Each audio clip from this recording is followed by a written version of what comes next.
రోహింగ్యాలుంటే దేశంలో నుంచి పంపాల్సింది ఎవరు మీరు కాదా? మరి తెలివి లేనట్టు అట్లెట్లా మాట్లాడతావు అన్నట్టు వేసుకున్నారు కదా. దానికి కేంద్ర మంత్రి బండి సార్కు బాగానే కోపం వచ్చినట్టున్నది. అందుకే ఎట్టగరం అవుతున్నాడు చూడుండ్రి. ఎప్పుడొచ్చారు రోహింగ్యాలు ఎప్పుడొచ్చారు దేశంలోకి? 2014 కన్నా ముందు ఇతర దేశాల నుంచి వచ్చిరు. ఇవాళ కాంగ్రెస్ పార్టీ ప్రభుత్వం అధికారంలో ఉంది. ఫ్లైట్ల రాలో బార్డర్ దాటి వచ్చిరు. ఫెన్సింగ్ ఇప్పుడు కట్టిస్తున్నది నరేంద్ర మోడీ ప్రభుత్వం. ఫెన్సింగ్ కట్టిస్తున్నది. ఇప్పుడు సరిహద్దు రాష్ట్రాల్లో భద్రత పెంచినము, ఫెన్సింగ్ స్టార్ట్ చేసినాము. కాంగ్రెస్ పార్టీ హయాంలో ఇతర దేశాల నుంచి రోహింగ్యాలకి వచ్చిర్రు. మోడీ గారి ప్రభుత్వం వచ్చిన తర్వాత వితౌట్ పాస్పోర్ట్ అనుమతి లేకుండా ఇతర దేశాల నుంచి వచ్చిన వెంటనే పంపాలని చెప్పి అన్ని రాష్ట్రాలకు ఆదేశాలు జారీ చేసినాం.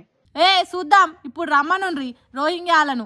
అప్పుడెప్పుడో రోహింగ్యాలు వచ్చిండ్రు, ఇప్పుడు మన దేశంలో అడుగు పెట్టమనుండ్రి. ఒక్కొక్కరికి సుస్సు పడుతుంది అన్నట్టు ఎట్లా చెప్తుండో ఇన్నరా. ఇట్లా మాట్లాడుకుంటా మన కేంద్ర సహాయ మంత్రి గారు ఎవ్వల మీదికి రోహింగ్యాల బాధ్యతను ఎట్టేస్తున్నాడో. రాష్ట్రాల రోహింగ్యాలను బయటికి పంపాలన్నట. అంటే చొరబాట్లు జరగకుండా చూసే బాధ్యత, అన్యాయంగా దేశంలో సొచ్చినోళ్లను బయటికి పంపే బాధ్యత కేంద్ర ప్రభుత్వంది కాదు. దాన్ని మోడీ గారు రాష్ట్రంలోకి అప్పచెప్పిండట. ఎంత ఈజీగా చేతులు ఎత్తేస్తున్నాడు చూడండి. అంటే దొంగతనంగా దేశంలోకి వచ్చినోళ్లను సొచ్చినోళ్లను అరికట్టే బాధ్యత కేంద్ర ప్రభుత్వానిది. ఆ పని కూడా హోంశాఖకు సంబంధించింది అనేది కూడా తెలియకుండా మాట్లాడుతున్నాడు. అదే హోంశాఖకు సహాయ మంత్రి కొలువేలుగా పెట్టుకుంటా గిట్లా మాట్లాడితే ఎట్లన్నట్టు? మోడీ అధికారంలోకి రాకముందు రోహింగ్యాలు వచ్చిండ్రు, మోడీ సార్ వచ్చినాక ఏ ఒక్కరు రాలేదు.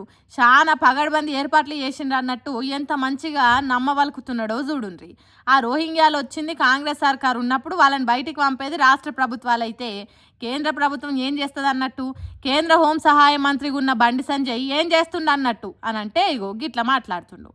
మేము దేవుని నమ్ముకున్నామా? దేవుల పార్టీ అది. దేవుల పార్టీ ఎన్నికలు ఉన్నా లేకుండా ధర్మం కోసం, సనాతన ధర్మం కోసం, సనాతన ధర్మం కాపాడడం కోసం, హిందూ ధర్మ పరిరక్షణ కోసం, హిందూ సమాజం కోసం కష్టపడి పనిచేసే పార్టీ భారతీయ జనతా పార్టీ. మీ బతికేంది?